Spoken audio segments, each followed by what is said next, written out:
Hi, everyone. I'm Jeanne Marie, I work at AdRoll. Excited to be here. Awesome. Hey Johnny. everybody, Ralph Barsi. I am at Achievers, now part of Blackhawk Network. I am based in San Francisco.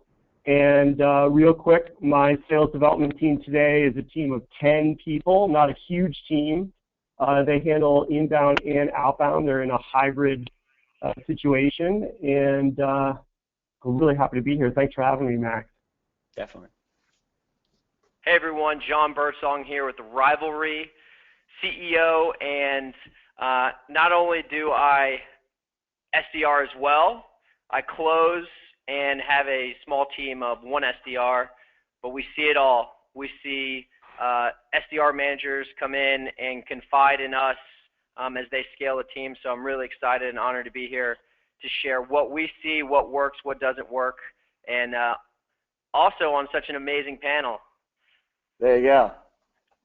Cool. So we'll jump right into the first kind of subtopic here, which is expectation management and a separate part of that, which is kind of promotion pathing. So obviously, you get an SDR that comes in, and what do you tell this SDR, from the onset, as far as obviously these guys want a great opportunity, not just a great job, right? So how do you make sure that they're going to get the most out of this role in their career path, and what kind of expectations do you usually set, for them? And we can go. So my screen right now, I see JM, Johnny, and then Ralph. So if you want to just go in order, we can go through like that, and we'll have questions flowing through, and I'll point you. But JM, if you want to kick us off, expectation setting and promotion pathing. What are your thoughts on that?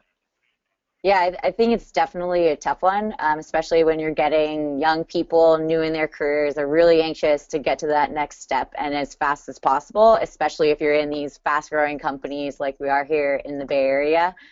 So some of the things that have worked for me, I mean, we've had 25, 30 people go through the ranks. Some move quicker than others, some slower, and so it's obviously based on business need and other factors. But for me, what's really been working is setting and resetting expectations all the time. So something that can change all the time for somebody, and you don't want to say it in the exact same way all the time, but talking on an individual level, a team level, laying out the specific guidelines with the HR team so that the whole team, sales team as a whole, is aware, and everyone can kind of be bought in on the same paths, has really helped to solidify people not feeling like they're getting held back for any particular reason, but also being able to move people when there's a need and they're ready for that next step.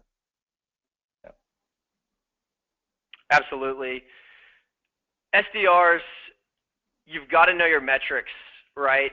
If it's 7 demos a week, if it's 5 demos a week, and you have to stand very firm with that and stern with that, right? It's a job that requires a lot of art, but at the end of the day, it's so metric driven, and if you slack on those metrics and you aren't the manager that holds the reps accountable, then it's all going to fall, in the waterfall. So first step in terms of expectations, when someone comes in, they've got 90 days, 30 days, 60 days to get their feet set, and then from there is a very clear line of metrics that they need to achieve, or you get in, get out. And I know that sounds crazy, but the ability to set the metrics and give the sales reps a very clear objective of this is what it takes to be successful is something that an SDR will respect and will also be able to follow. Yeah,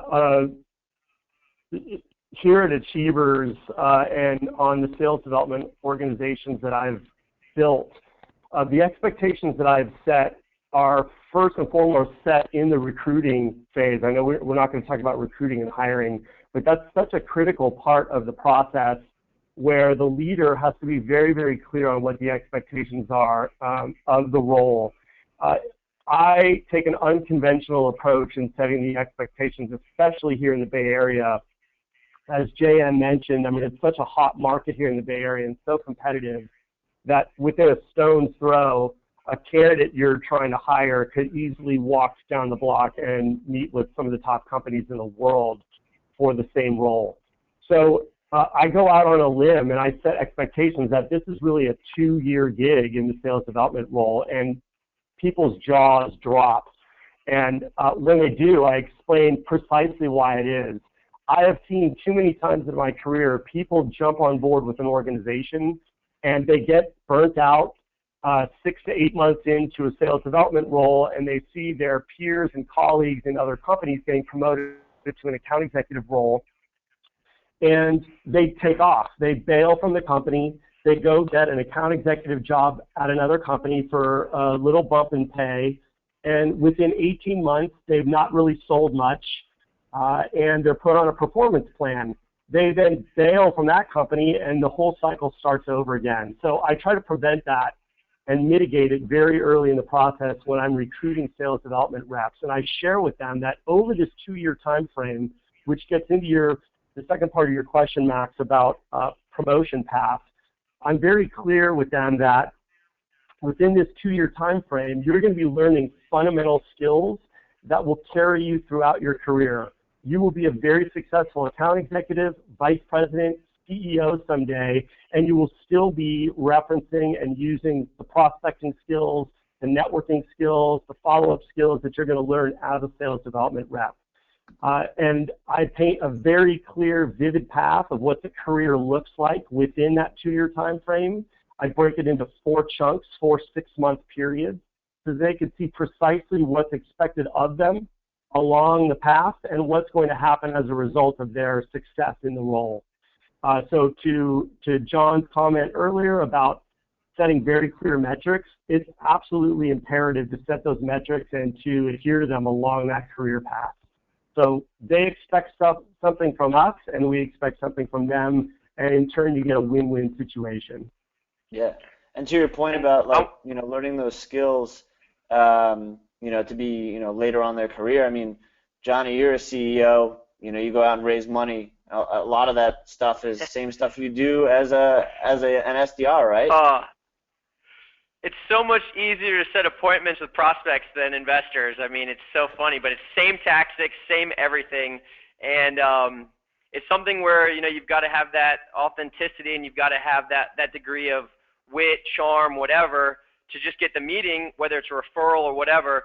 But yes, you will take these skills that you have as an SDR and apply it not just to fundraising and not just to taking the company to the next level, but really in life, right? I mean, whether it's getting your kids into a good school or, trying to find that, whatever the heck. I mean, being a great SDR, you can take those skills over to really anything. To Ralph's point real quick, and this kind of goes back to the hiring. I know we don't want to dive there too deep, but also set the expectation of the culture, right? What are the core values?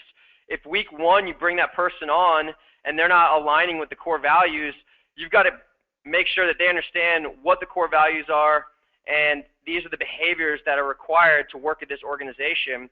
And setting the expectations of the culture and core values with that SDR is huge, because they are going to be an AE one day. They are going to be out there representing the company, not just within the inside sales organization. So really good points all around. JM, you have one of the faster growing sales teams probably in the Bay, at least over the last year or two at AdRoll. So you probably see a lot of kind of poaching from your AE teams to your SDRs. And so they're moving up a lot quicker than they would at maybe another organization. Never. Yeah, but does that help you? I mean, when you set expectations with your SDRs and at an organization like yours, they might move up a lot quicker. Does that help you in avoiding that SDR burnout? I mean, or is that hurting you because you're losing some of your best reps very quickly and you have to quickly hire?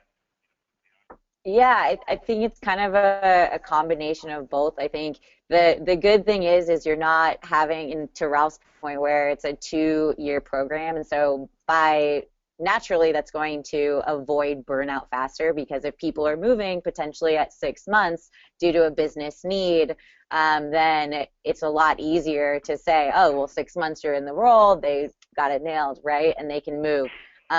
But then what happens when there isn't that business need anymore and somebody needs to move in a year's time? And so it can kind of make it more difficult at times as well when you are in these faster growing organizations. So for me, what's really worked is just constantly talking to Ralph's point about what are the skills needed, that how can you get there faster, knowing that by nature of our business and where we're at as a team, that those skills are going to be needed a lot sooner. And so trying to figure out how can we even scrape the surface at some of these skills to make sure that they're ready, you know, if it's 5 months down the line, 6 months down the line, or a year down the line. Yeah. And Ralph, I mean, to your point on the 2-year time, I mean, do you split it up? SMB SDR, mid-market SDR, enterprise SDR, or junior and senior? You know, how do you give people that like almost kind of sense of promotion along the way over those 2 years? Yeah, so yes, we do split it up. We assign SDRs to no more than 3 account executives in the field. We try to maintain a ratio of 1 to 3. And we try to mix that up as well. We make sure that, and our account executives are geo-based, so they manage a territory. And we make sure that SDRs support a national account executive, which is 1,000 employees to 5,000 in our company, as well as enterprise, which is 5,000 and up. And then obviously mixing in both the inbound and outbound, so they've got a lot of stuff going on at once. Secondly, to the other point you made, we will do a micro promotion, if you will, where we will have a senior SDR on the team prior to them becoming an account executive, and some go into the CSM role after the SDR role. And we also have what I call we have a shop steward on our team, and that's kind of like the grievance counselor. I always encourage the SDRs to, for every problem they encounter, you got to try to find 2 solutions on your own before you come to me with the problem. And 99% of the time, they resolve that problem on their own. And it you know, really spawns the creative and critical thinking that they're going to need further along in their career. But I also have this grievance counselor or this shop steward that they can go to who is a peer of theirs on the SDR team. And that, in some respects, is also seen as a promotion. They're well revered on the team and looked highly upon, and so that seems to help as well. But again, I'm pretty much a stickler when it comes to that 2-year term as an SDR. Great. And a little bit more on the expectation stuff. We have a question here. So, what types of follow-through steps would you take if an SDR is not meeting metric expectations? Be very proactive. Yeah, the first step is being very proactive. I mean, if they're not hitting metric expectations after week 1, understand why they aren't and how you can create a better possibility, right? That is one of the biggest goals of a manager, is to be proactive in understanding, okay, this person after week 1 did not hit this metric. Why, and how can we create a better possibility? Week 2, same thing, but be very, very communicative with them so it doesn't hit them like a truck when, you know, 2 months they haven't heard from anyone and all of a sudden you come in and you're like, what the hell is going on? Be very, very communicative with them and understand the why they aren't hitting it, and then how can we create a better possibility.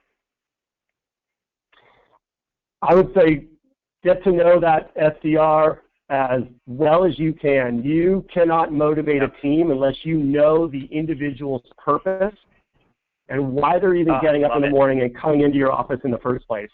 So when times get tough, whether it's in that first week or that first quarter or first year, if you as the leader are not in touch with that person on a personal basis and you don't know what's driving them, you're going to have a really tough time motivating them and getting them to do well for you or for themselves. So I would highly encourage leaders to get in touch with that purpose as early as possible. Good stuff. So good. All right, so we're going to move on to another topic here. So what do you think about finding internal mentors for your SDRs? Do you think that that helps them avoid burnout? Is that really important and necessary when you match them up? I mean, what does that look like? Let's start with Ralph, and then we'll go back the opposite direction. Ralph, Johnny, JM. Sure. So yes, when I hire SDRs, I assign a buddy who is a fellow SDR, as well as a mentor who is a seasoned account executive. We have a pretty solid mentorship program at my company, and everybody knows if they get assigned a new hire, what the role entails if you are a mentor versus a buddy. So if they're having trouble with metrics, for example, in week 1, they can literally talk with their buddy at the next coffee break and share some of their frustrations, et cetera, or get a better perspective. And then from the mentor side, that's somebody who's a year to even 5 years ahead of them in their career, and they could share exactly why the fundamental stuff that they're doing repetitively every single day, why it pays off, and how it's going to help them further along in their career. And that seems to really, really help everybody. Yeah, that's fantastic. So I love this question because of a couple reasons. One, so we're obviously not as big as Ralph or JM's organization, and to Ralph's point, really understanding the individual SDR, you get to see what really pushes their buttons, right? What is their long-term vision? What's not only where are they going to be a year from now, where are they going to be 5 years from now, 10 years from now? And so I try to map that and connect the dots with mentors that they want to do for 10 years from now. So if an SDR wants to go start a company, I'm already going to start introducing them to investors so they can build that relationship, because I know how valuable building early relationships with investors are to go start a company, right?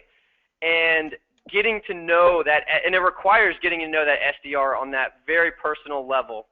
The other big part is the fact that we're in the Atlanta Tech Village, right? There's 240 companies in this building, and the ability, so it was designed to have this serendipitous back and forth. And so a VP of sales at one company could be sitting in line for coffee at an SDR, and those type of relationships and back and forth and spontaneous, just get-togethers happen all the time, and it's an actual beautiful thing and something that a great leader will embrace. Amen. Yeah, I think we might be losing JM. JM, you there? She's getting burnt out, man. All right. Well, we have some technical difficulties, I think, on JM's part, but we'll get her back in a sec. Cool. Well, what about? Is she in there? Yeah. JM? Okay, we'll move on. And what about, as far as coaching goes, these one-on-ones? So you have your your mentors and your mentoring sessions, and how do your one-on-ones differentiate from that? What do your one-on-ones look like, and who do you pair people up with? Yeah, I could go on this for a long time. Ralph, why don't you take a first stab, and then I'll get on my soapbox. No, rock the house, Johnny. I love it. Look, the two biggest responsibilities of managers are results and retention, right? Absolutely. Yep. And at Rivalry, we believe one-on-ones are the most important and powerful way to build a relationship with your individual direct report, right? There's no better way to build a better relationship with your direct report than a one-on-one. When it comes to coaching, right? No managers know what the hell coaching is. They don't. Trust me, I know that probably better than anyone. But what managers do comprehend is a one-on-one, right? And what is a one-on-one, right? It's a half-hour long weekly meeting with every direct report structured specifically on an agenda, right? Normally that agenda is 10 minutes for them, 10 minutes for you, and then 10 minutes on the future, right? And if a sales manager is not doing one-on-ones, I don't know what the best methodology that they are doing to manage their people, because it is absolutely and unquestionably the best way to manage. It's the best tool to effectively manage. So I'm a huge advocate for one-on-ones. I believe it is the lifeblood of a successful leader, because back to Ralph's point, that is where you get to understand that individual SDR intimately. Yeah, I would agree wholeheartedly, and I believe that there's no such thing as a bad student, only a bad teacher. So if leaders are not embracing one-on-ones and having them on a consistent, regular basis, you're doing your entire team a disservice. And you shouldn't be surprised when your SDR fails or gets poached from another leader in the same space. It's on you. It's on you, the leader, to make it a point to do that one-on-one. Keep it brief, keep it concise, keep it personal as well. I have had my best one-on-ones taking walks around the block where we do not team up in a conference room and pour over dashboards for 30 minutes and look at activity levels. We certainly talk about that on our walks around the block, but when you're outside and you've got fresh air, it's a person-to-person discussion, and you're definitely talking about business and the metrics that matter most. But to John's point, you're also talking about the future, and you're talking about, you have to work on yourself harder than you work on your job. And if you're not talking to that person about what they're doing to continuously improve themselves as a person and getting them to an above average level, then it's just going to hurt everybody in the long run. So it's really critical to take advantage of the one-on-ones for that type of discussion. Yeah. JM, we're talking one-on-ones here. Sorry, guys. My internet went out, tech companies. Yeah, exactly. All good, JM. We're talking one-on-ones, so I would love to know what you guys do with your team. And a couple other questions we have here are, how do you structure them? How often are they? And what questions are you looking for from your SDRs, during one-on-ones?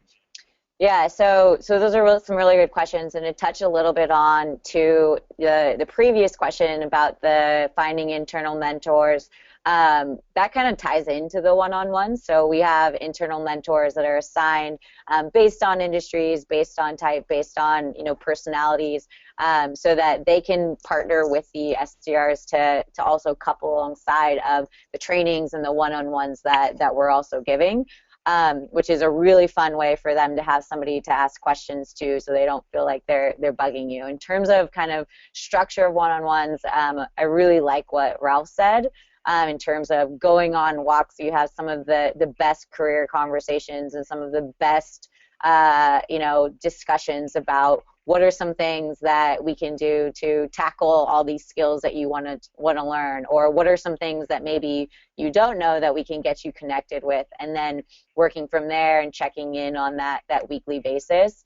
And then to John's point earlier of doing that deep dive, of having them do an analysis of their data each week, so that they're understanding and getting in the habit when they're young in their careers of, this is how I know what my reply rate is. This is how I know what the conversion rate is on my email to appointment numbers, and really drilling down in there so that it really sets that habit up on a weekly basis early, and they can have in one document, here's the successes and the challenges. So on good weeks, they know what was the reason for that, and then on bad weeks, they can see very easily what was the reason for that. And as a manager, do you use anything to track that? Like, is there like an internal document or anything like that, or a system? Yeah, definitely. So they have specific one-on-one docs, really creative name there. So they have these different docs, which basically it lays out, here's your email stats that show on a really easy formula that I created that they can tie in their numbers from whatever email program you might be using. You put in 4 numbers, here's all your conversion rates on a weekly basis, and then you can see each week over week all in one, so numbers are in one, and then in the other one is more, here's my learnings, because all too often I even find for myself, I'll take a bunch of notes on a great training that I've taken or whatever it may be in my Evernote, and then never go back to it. So it really has it all in one place. Cool. Max, awesome. Max, I want to answer some of those questions real quick about the structure, frequency questions, because this is just so important.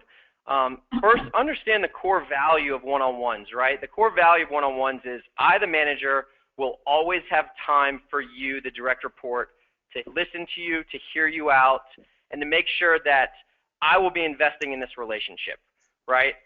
Now, when you talk about structure or frequency, having it scheduled is much more important than frequency, right? Frequency, by far and away, best is weekly, right? If you need to do bi-weekly or monthly, then that's fine, but weekly is best practice. But having it scheduled, right, on both of the calendars is much more important. I've been studying one-on-ones for the past 6 months. Some good resources for folks listening right now. Jack Welch, JM, I love how you talked about the deep dive, because that's exactly what he does. He dives in and asks tons of questions to understand his business, right? And then Manager Tools. ManagerTools.com, they've got some amazing podcasts on one-on-one, and a lot of it is what I'm talking about today in terms of frequency. And then the structure. The structure should be this is one of the, if you're going to take away anything today, take away this. In your next one-on-one, when you sit down, just ask, how can I help? Or what do you want to talk about? Or set the agenda for our one-on-one. And for 10 minutes, just listen. Don't say a word. And that is the beginning of a great one-on-one. So, and then I think the last thing, what questions do you ask, right? The first 10 minutes is all for the individual sales rep, right? So set the agenda. What do you want to cover for 10 minutes? And then I get 10 minutes, and here's what I want to cover, right? I want to cover that you're struggling when it comes to metrics. I want to cover that you're struggling when it comes to some core values. I want to make sure that we role play this scenario. And then 10 minutes on what's happening this week. That is the best way for a one-on-one, and it goes by so fast. And I know a lot of managers are out there saying, I've got 10 reps. I can't do 30 minutes a week. I mean, people in the White House do one-on-ones, right? There's no such excuse as you're too busy, because what is more important than making sure that you're building the best relationship? Because at Rivalry, we believe the better relationship that you have with your individual direct report, the better the results they will provide. Yep. Great points, Johnny. All right, cool. Yeah. You got something, Ralph? No, I said I love it. Cool. So we have another question here that goes into this kind of coaching topic. I think we've all experienced SDRs who are top performers but don't follow the rules very well, which can put you in a bind as a manager because they're setting a bad example but also doing incredibly well. How do you deal with that, and where do you draw the line? When you say follow the rules, are you talking – yeah, go ahead, Ralph, sorry. No, go ahead. It's fine. I just wanted clarification on following the rules. I mean, is it culture rules, or is it like this guy's sending 15,000 emails a week? Both. Okay. Ralph, sorry. Yeah, so it goes back to the very first question, and that's managing expectations. And in that phase, you have to be very clear. And if you want to reinforce it on a quarterly basis with the team in a team meeting, that's not going to hurt. But you have to not necessarily lay down the law, but you definitely have to reveal what the framework is for your business within the business. And if you are the leader of this sales development organization and it is a scalable, repeatable team that uses scalable, repeatable processes, you have to adhere to those processes. It's how we win. If you're a superstar on the team and you're deciding to turn the other way and not do it the way we want you to do it, then my first choice would be to really talk to that person in the one-on-one. Glad we brought that up. And talk about, where is it they want to go in the organization. They're clearly contributing value. This might work on someone else's team. But if you want to continue on this team as a sales development rep, you got to help me out here. We're helping you out. You got to help us out. It's a two-way street. And it doesn't have to be, an uncomfortable or awkward situation. Same with the one-on-ones. I would encourage all the leaders to be enthusiastic. Along the way, you want your reps to want to talk to you. You want them to look forward to your one-on-ones and your conversations. So when things get hairy or there's bumps in the road, like you've got this superstar who's not complying with the process, it's an easier conversation than if you weren't cool to the team. Yeah. Yeah, I couldn't agree anymore. I think that it's to Ralph's point of understanding what do they think a leader means in the organization and where do they want to go, and then kind of peeling back the layers and making, what the goals that they have, which are most likely going to be they want to get promoted, they want to be a leader in the org, they want to take their career to the next level, fitting all of those skills that they think are in that leadership position so that you can then tackle them and do those, expectations that had been set very clearly from, the interview process. Yep. Yeah, and I'll piggyback off both those really good points. After you uncover, do they even want to be a leader or not, right? I've had managers come to me and say, this guy doesn't really even care about leadership. He doesn't really care about, or she doesn't really care about advancing managerial. They just want to make money, right? And so the big question comes to the person who asked the question is, at what point does their behavior of breaking the rules sacrifice the culture, and how willing are you to sacrifice the culture for the results? That's number one. And then number two, if they're a rock star, identify that they're a rock star and really uncover why they're a rock star. So then you can go tell everyone else how to be a rock star, right? Yeah. And that's a really cool position to be in. But really good points by all, and those are the two big pieces. Understand why they're a rock star and teach everyone else how to do it. And then also make sure that, internally, how far will you let your team's culture be sacrificed by him or her breaking the rules? Yeah, and it comes down to leading by example. I mean, if you want to let it slide over and over again, and you're letting it happen on a daily basis, all of a sudden, over time, you start to reshape the culture of your organization, and it doesn't look good on you. So it won't be the superstar leaving; it'll be you leaving. Yeah, exactly. I think if you have a Lone Ranger rep and he's doing a great job, and you can figure out why he's doing it and use that, use the good things.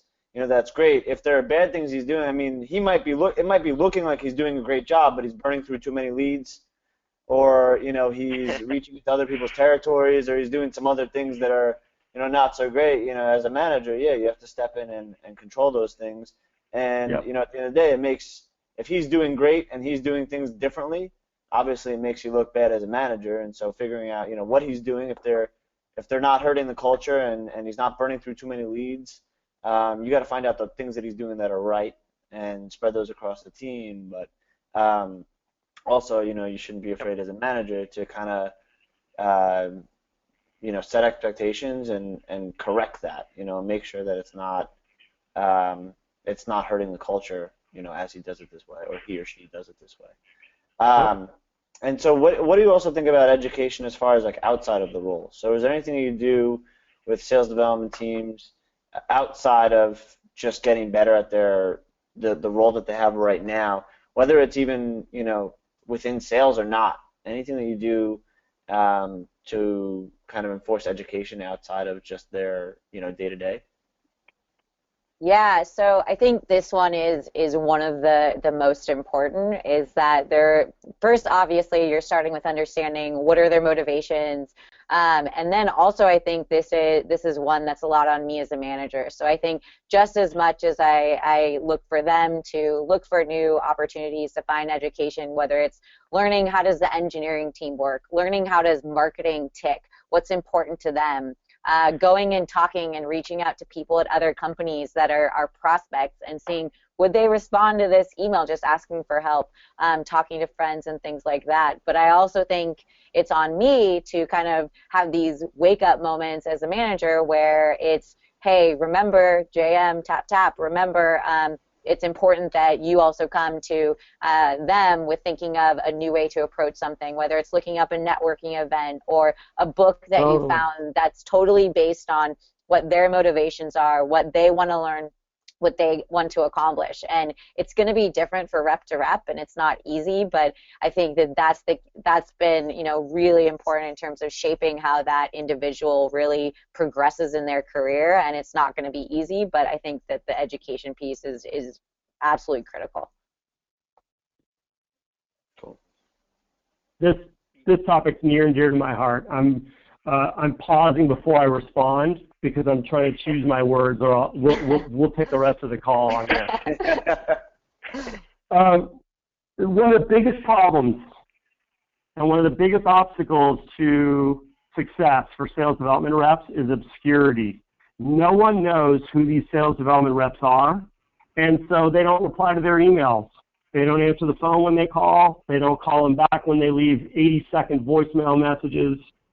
There's fundamental stuff that you can do to prevent this from happening, and it is to get out of obscurity, start to add value to your marketplace so that you become valuable in return. And how you do that is, obviously what JM was mentioning. Starting with Sales Hacker, going into AAISP, going to the Bridge Group, going to Topo, all of these entities, if you will, host quarterly events, monthly events. They have kick-ass blogs that they are constantly pumping value from. And if you as the leader are not sharing this stuff with the SDR so that they can better themselves and add more value to their marketplace, then it's just going to be the same old cycle, and that's where the burnout comes from. So I always stress, don't wish it were easier, wish you were better. And the only way you can do that is to get out there and start meeting people, read a ton of books. I think most CEOs, for example, are reading like 10 books at one time. There's a statistic out there, and I'll send it to everybody after this webinar, but you got to read to lead. So look at all the books. Jack Welch, Winning, for example, the Jeff Gittiber, Joe Conrath, Dale Carnegie, Tony Robbins, you name it, they're out there. It's all there for you to get better. And if you plan on leading a team in your career, you're going to have to get really good at developing these types of habits, and it's all about constant and never-ending improvement. If you're not growing, you're dying, and progress equals happiness, straight up. So, I'll stop there. I love it very much. I could talk about that for days. Awesome. Yeah, Ralph's one of the most amazing guys you'll meet. I think we've met a couple times in person, and then after the third time we met, he sent me a book on Coach Wooden leadership. So it was really cool, really, really special. Three things, actually four. One, it is getting harder and harder every day to be an SDR, right? And here's why: because everyone is writing the same templates. Yep. So if you're an SDR, you need to be one hell of a writer, right? When SDRs come onto Rivalry, they need to read and understand elements of style, Shrunk and White. It's a great just refresher of just basic English, really, really good. Two, and this is something around the art of SDR, is understanding the context, right? If you're sending an email to 50 folks in San Francisco and the Giants just won the World Series, talk about that, right? Yeah. Hello, really, really humanize it. And then I love how our friends at SalesLoft prioritize the role of SDR, right? There's this perception of SDRs, we only want to be here for so long and then get out. But it is a craft. It requires skills and craft that are respected. And that is something that, I was reading some of Abraham Lincoln, the correspondence between them. And an SDR is no different than writing to, Abraham Lincoln. Every day he had 500 letters and he read one, right? Just like the CEOs or the VP of sales of all these organizations that SDRs are reaching out to, they're getting 500 emails a day and they read one. Why that one? Because this SDR has to put their heart and soul into it to make sure that it's absolutely special, and it's got to be well crafted. So those are really the big things, making sure that the writing is superb. There's going to be someone that makes a lot of money when they start a writing course for SDRs. Max, coming at you. Do it. Understand the context, right? And this is just making sure that you're reading up-to-date news, making sure that you see a world outside of just your small role of sending emails and calls, but it's a lot bigger. And then also making sure that at the company, just like at SalesLoft, the prioritization of SDRs are something that people look up to. Yeah. Yep. We will have online courses soon enough. Soon enough. Okay, so moving on to kind of like the last topics here. So we have two things, two kind of different things, I guess. Competitions and then spiffs or special events. So I guess if you have an individual rep, how do you make sure that person is motivated, maybe in competition, but is also a team player? And so competition is like a very large part of the entire SDR game. So how do you go about kind of doing that in a healthy way, where they're not, SDRs individually are not kind of trying to, they're all working together, but, on their own at the same time. You know what I'm trying to say? Totally. Ralph, you want to say something? You want to start, Ralph? Ladies first. There you go. Cool. So I can go. I guess I'll dive into both. So I think for this one, it's to the point that we started with assuming that you're hiring the right people that are here for the right reasons, and those people that you're hiring, you assume that they have that internal motivation. I think the competition piece is something, it's that culture that we've been talking about that you create. Is how do you create a culture that has competition, whether it's having dashboards that you look at, but at the same time having team goals that couple with that, so they're all working together as a team on various projects, and to hit those metrics and goals. And that really ties into those spiffs or special events. So I think for me, the way that I kind of look at it is not wanting to do, I've seen where it's gone one end of the spectrum of doing spiffs all the time, to where the SDRs then weren't doing their jobs, and we're just expecting the spiffs to do their jobs. And then the other end where it's not at all. So I think it's finding that happy medium for you and your team, to where it's motivating them for the right things, whether you have certain priorities as a business or as the team or as an individual, and then finding that special balance. Yeah, I would add to that, just on an individual basis, it's very important to recognize them in the moment for the good, hard work that they are doing, and recognize them publicly, not just among their peers on the sales development team, for example, but in the company. We're fortunate at Achievers to drink from our own champagne, where we have a platform that allows us to display our recognitions across the company.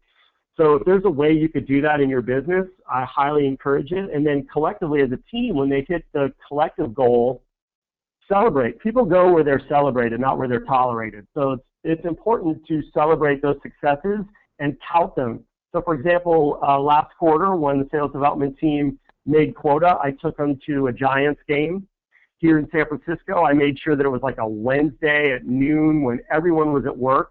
And we went to the game, took great pictures. I posted them on Twitter. I posted them on LinkedIn, celebrating their success, made sure they were all tagged in the picture. And what happens is your reach grows exponentially. Now all the people in their network, for example, sees their success. And what gets really interesting and really fun is when you've got prospects liking the picture, customers liking the picture, partners, potential candidates. Everybody wins when you're celebrating the success of the team. So you got to get really good at being shameless sometimes and showing the value that your team is adding on a regular basis, especially when they're winning. Yeah, I've got a unique perspective about this, being that I started Rivalry off with the intention to do gamification and live leaderboards, and we've completely pivoted over the last year to software for your one-on-ones. And competition is huge, right? There's no doubt about that. Sales reps are inherently competitive, right? They know where they stand. They know exactly who's the best. And in terms of competing, if there is a cadence of recognition, right? So our friends at Insightful here in Atlanta, every month the CEO, Devin Wijasinghe, he takes the top SDR out to one of the nicest restaurants in Atlanta. And to Ralph's point, he's sitting there tweeting about it, Instagram, and I'm like, man, I want to be an SDR at Insightful and go win so I can have that dinner. That's number one. Yep. Number two, create that culture of transparency and accountability, whether that's through daily emails, whether that's through gamification. All of that's good. It's kind of the cherry on top of the whipped cream, on top of the icing. But really make sure that the competition aspect is all about the transparency piece for each individual rep, because then the conversation of what are you doing is no more, because everyone knows exactly what everyone's doing, right? You know exactly where you stand. You don't need to beat up on the underperformers, because they actually know. I will say this: Mark Roberge, he had a great point. Anything less than 5 to 8 people should be team goals starting out, because you start really breeding a culture of competition, and sometimes it's too much. But then again, we're all in sales. We know it's metric focused, no different than our favorite athlete. So it's a tough one, always a tough one. Hey, Johnny, real quick, speaking of athletes, could you step away from the webcam so we could see that poster behind you? So that's Michael Jordan.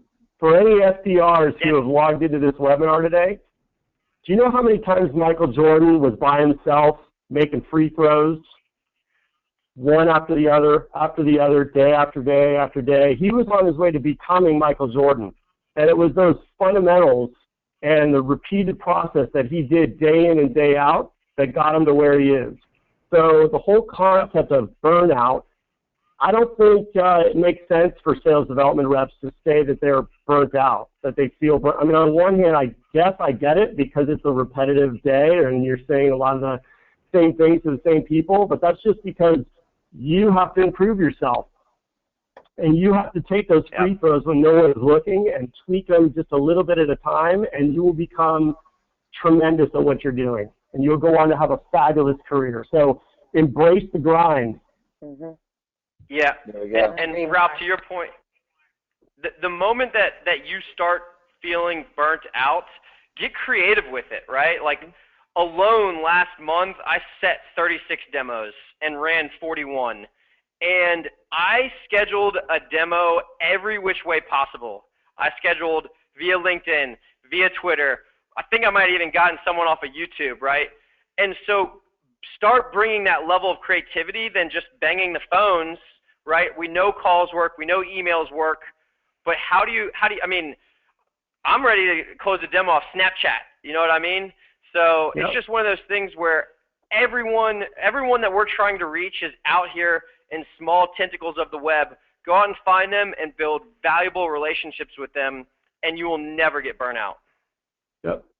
Cool. All right, last question here, a quirky one. What's the weirdest thing you ever saw an SDR do that worked? I'll let you, JM, start with that. Yikes. So we're in San Francisco. We're a bit quirky here, and to John's point over there, we were trying to get a little creative. We're in the retargeting. Retargeting is part of what we do, which places a cookie on a website or a user. And so what we did, and I went with one of the SDRs, and we dressed up like cookies and delivered specialties cookies to people, saying you've just been cookied. To set appointments with top prospects in the area, and it worked. That's awesome. That is awesome. There are pictures to go along with it. I don't know if I can top that. That's good. Yeah. Johnny. The weirdest thing I've seen an SDR do, it's been a lot. We've had the cops called. We've had I've being in Atlanta, we've got one of the busiest airports, so I've driven people to and from the airport just so I can get 30 minutes of their time. We've done a lot. So The weirdest one, oh man, I have to think on that one. But those are two examples that are at least a little bit unique. Yeah, one of the weirdest things I've seen, and I don't know, it was effective, so it doesn't matter how weird it was. Yeah. I showed up one morning, and one of the SDRs was like in a full suit, tie, everything all polished up, which was just not the typical look of this particular SDR. And what happened was they booked a conference room and set up a webcam, and they filmed a 20-second video of themselves that they ended up uploading onto YouTube that basically said, hey, I'm Ralph Barsi, you likely opened my email today or got a voicemail from me, this is why I'm calling. And it was super effective, and they got a really good response rate from it. But I thought that was kind of weird coming in and seeing them all dressed up and, booking a conference room. I like it. I like the creativity. You gotta play around. Sometimes that's that can be all the difference in a bad month or something like that, or just a bad mindset, or a slump or something. It's just getting a little creative and doing something a little quirky. So that's right. Really cool. So what we'll do is we have like a lot of questions here, but we're coming to the end of our time. We all got to go back to work.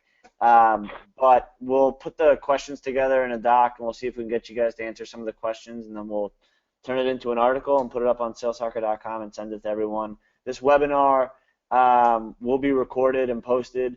Thanks a lot for coming.